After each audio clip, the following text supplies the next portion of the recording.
So yan, what's up sa inyo mga kamoto, no? So yan, dito tayo sa General Trias, Cavite, dito sa Bypass Road, no? Siyempre unang-una sa lahat, Happy Valentine's Day sa inyong lahat, sa mga viewers ko dyan. At siyempre, dahil nga Valentine's Day nasa biyahe kami para tayong lalabog na naman. Daming dala natin. Padala natin dalawang bag sa harap, tapos mayroon pa sa box, no? Bale, dalawa kami ngayon sa motor. Papunta kami ng Santa Rosa. Medyo okay lang naman yung biyahe namin today. At ito, maluwag yung daanan. At parang nasa probinsya ka lang, syempre. Siguro sa mga walang trabaho ngayon sa araw na to, siyempre February 14, no? Maraming nagde-date.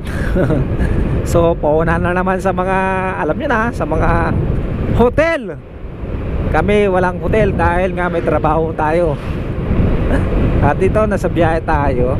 Siyempre ingat-ingat sa mga binatat dalaga. Ingat, gamit ng safe para naman ano, alam nyo na, no? At wala lang, tatawa lang ako kasi ganyan naman ako nung binata ako eh. Diba pag Valentine's, siyempre nakikipag-date ka. Binata tayo noon, diba? Ngayon wala na. At tayong date ngayon, mauna na yung trabaho ngayon bago yung date. At no, isa nga pala, no, shoutout sa lahat ng mga viewers ko dyan, no? So maraming salamat sa mga nanonood pa rin sa akin. Kahit paano meron pa rin nanonood, no? Kahit na medyo madalang yung pag-upload natin mga video natin, pero all goods lang. Tuloy-tuloy pa rin yung pag-upload natin mga video mga kamoto. Kasi siyempre naman para merong yung mapanood sa akin, no? At ito, palabas lang kami ng itong bypass road. Ito yung bypass road ng mga General Trias, Cavite. Napakaganda, diba?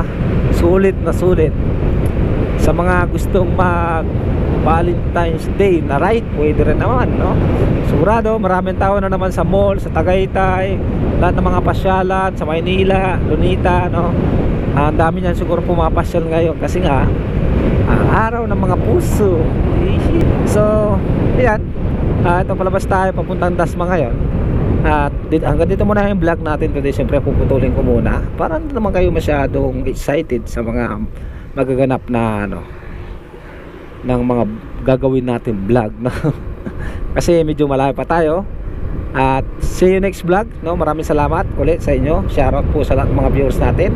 Okay, hanggang dito ang vlog natin. Jomar Moto lang. Always drive safe.